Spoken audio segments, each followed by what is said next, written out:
Hello दोस्तों, स्वागत है आपका मुस्कान विश्वकर्मा होम साइंस में। और आज हम पढ़ने वाले हैं अध्याय 6।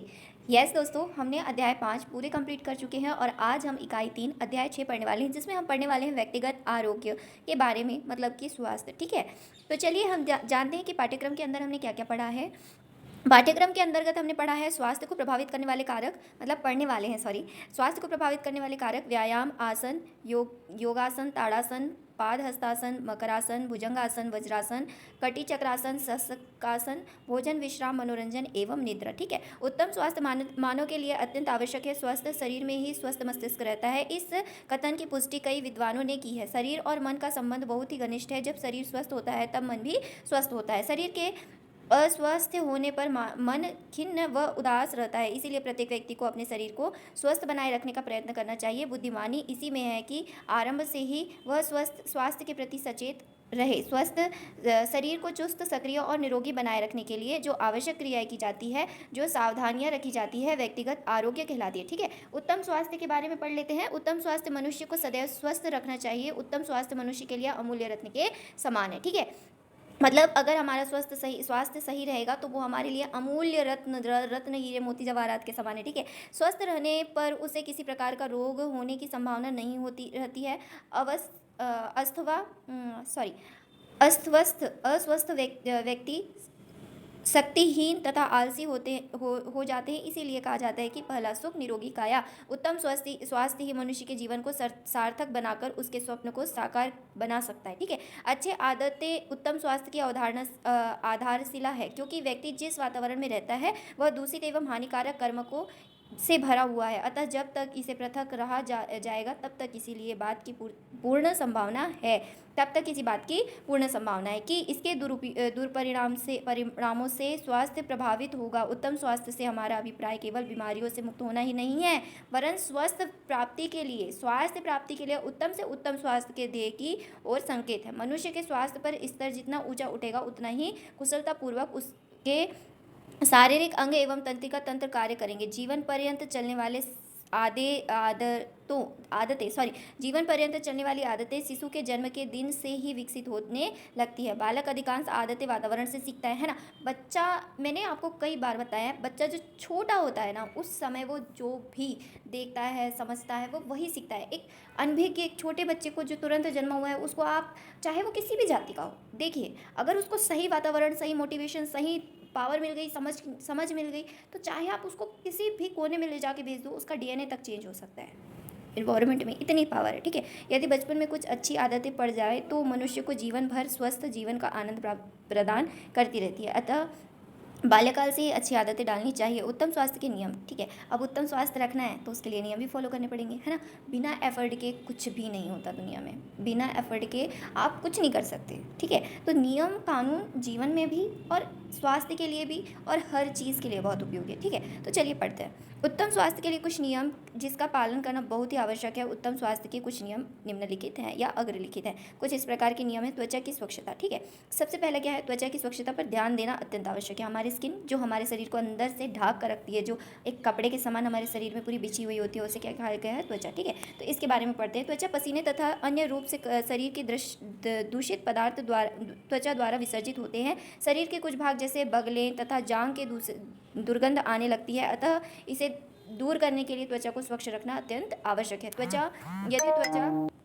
को कुछ न यदि त्वचा को स्वच्छ न रखा जाए तो गंदगी एक तह जम जाएगी। ठीक है, गंदगी की क्या जम जाएगी, एक तह जम जाएगी, मतलब एक परत जम जाएगी। इस तरह से कई प्रकार के जीवाणु, टूटी फूटी कोशिकाएं तथा धूल के कण, पसीना इत्यादि होते हैं, जिसमें दुर्गंध आने लगती है। इससे दाद, खाज, फोड़े, फुंसी आदि कई प्रकार के रोग हो जाते हैं ना। बहुत सारे रोग हो जाते हैं अगर त्वचा गंदी है तो। इसलिए बहुत ध्यान रखना अपनी त्वचा का। सर की भी त्वचा का ध्यान रखना है, क्योंकि सर में भी जो रूसी होती है जिसकी वजह से बाल झड़ते हैं, वो इसी वजह से होता है। ठीक है, अतः स्वस्थ रहने के लिए नियम पूर्वक स्नान करके त्वचा को साफ करना चाहिए। रोज नहाना चाहिए, रेगुलर, और नहाने के जो नियम है उसको भी फॉलो करना चाहिए। चलिए पढ़ते हैं। त्वचा के स्वस्थ रखने के नियम, त्वचा को साफ रखने के नियम यहाँ पर बताए गए हैं। ठीक है, और यहाँ एक साइड क्या बताया गया है, उत्तम स्वास्थ्य के नियम। देखिए, दोनों नियम बताए, हम दोनों को पढ़ेंगे एक एक करके।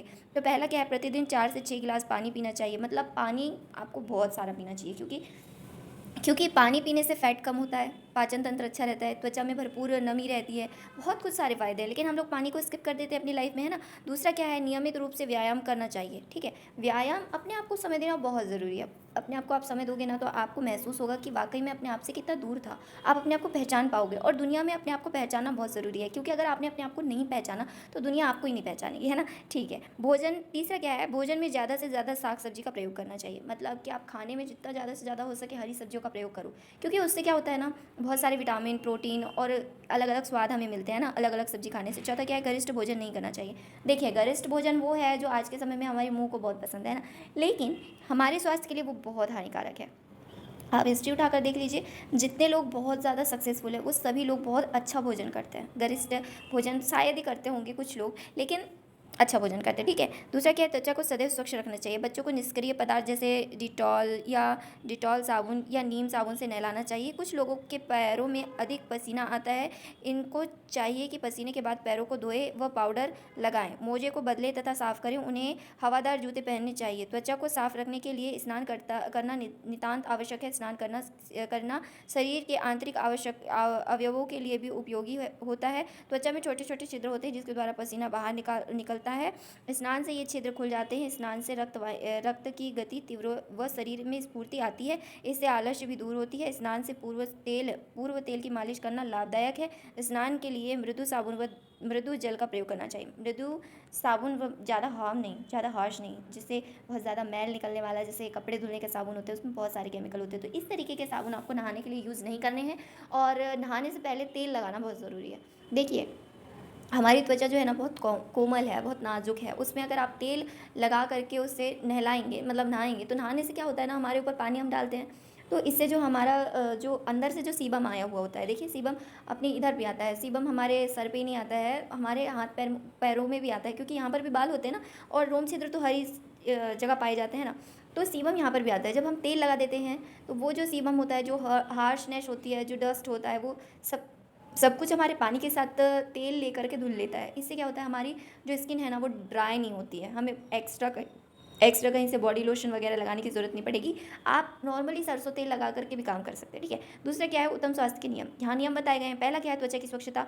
दूसरा है मुंह व दांतों की स्वच्छता। तीसरा नाखूनों की स्वच्छता, बालों की स्वच्छता, नेत्रों की स्वच्छता, कानों की स्वच्छता और नाक की स्वच्छता, हाथ पैर एवं शरीर की स्वच्छता, कपड़ों की स्वच्छता। ये सारी स्वच्छताएं अगर आप रखेंगे तो आपका व्यक्तित्व, आपका स्वास्थ्य, ऊपर से आप खुद, हाँ, मानसिक रूप से आपको स्वस्थ होना ज़रूरी है, लेकिन अगर इन सब चीज़ों को आप स्वस्थ करेंगे, एक एक करके स्वच्छ करेंगे, तो आपको शायद सच में, अगर आप रेगुलर करेंगे ना, तो आपकी मानसिकता भी आपकी परिवर्तित होती रहेगी, ठीक है। तो चलिए आगे पढ़ते हैं। हमने कहाँ तक पढ़ लिया था, अब हम पढ़ने वाले थे मुंह व दांत की स्वच्छता, ठीक है। मुंह व दांत की सफाई हमारे स्वास्थ्य के लिए अत्यंत आवश्यक है, बहुत ज़रूरी है, क्योंकि हम बात करते हैं किसी से तो हमारा मुंह ही खुलता है ना। अगर हम बात करेंगे और किसी के सामने में हमारे मुंह से दुर्गंध आएगी तो कैसा लगेगा, अच्छा नहीं लगेगा। तो सुबह सुबह उठकर दांतों के साथ मुंह धोना बहुत ज़रूरी है। इससे मुंह स्वच्छ रहता है। सफाई न करने पर भोजन के समय अन्न के कण दांतों में रह जाते हैं। इसे सड़ने पर दांतों के कीड़े लग जाते हैं। ओ माय गॉड, देखिए कितना खतरनाक होता है ना दांतों के साथ में। ऐसे कभी नहीं होने देना चाहिए अपने मुंह के साथ में, क्योंकि भाई मुंह हमारा कितनी अच्छी चीज़ है ना, ठीक है। और मुंह से दुर्गंध आने लगती है। मसूड़े के सूजन पर उसे खून व पीप आने लगता है। देखिए, सोच सकते हैं आप कितना खतरनाक हो सकता है अगर आप मुंह की सफाई नहीं करेंगे। इसे पायरिया नामक रोग कहा जाता है, ठीक है। मुंह को सदैव स्वच्छ रखना चाहिए। भोजन करने अथवा अन्य भोज्य पदार्थ खाने के बाद तुरंत ही भली प्रकार कुल्ला कर मुंह को स्वच्छ कर लेना चाहिए। मुंह में कुछ भी फंसे रहने नहीं देना चाहिए। और मुंह में जब छाले होते हैं ना, तो इंसान मुंह को सफाई नहीं कर पाता। छाले क्यों होते हैं? छाले या तो आपके पेट में प्रॉब्लम है या तो आपके मुंह में प्रॉब्लम है। तो मुंह और पेट दोनों को साफ रखिए, ठीक है। अभी मुंह की बात हो रही है तो चलिए मुंह को आगे बढ़ते हैं। मुंह धोते समय जीभ, दांत, गले की भी सफाई करनी चाहिए। दांत साफ करने के लिए ऊपर के दांत में ब्रश ऊपर के नीचे की ओर तथा नीचे के दांत में ब्रश नीचे से ऊपर की ओर करना चाहिए। देखिए, ऐसे स्टेप बाय स्टेप आप करेंगे तो बहुत अच्छे से आपका सारी प्रक्रिया सफल हो पाएगी, ठीक है। इससे दांत की संधि भी साफ होती जाती है और दांत की सफाई के लिए पेस्ट या पाउडर का प्रयोग करना चाहिए, ठीक है। हमने समझ लिया कि कैसे करना है। अब इसके बाद में जो आगे का हम है, आगे का हम अगले वीडियो में पढ़ेंगे, ठीक है। ओके, तो बाय बाय, लास्ट तक बने रहने के लिए। इसके बाद का ये जो है हम अगले वीडियो में पढ़ेंगे। Bye bye.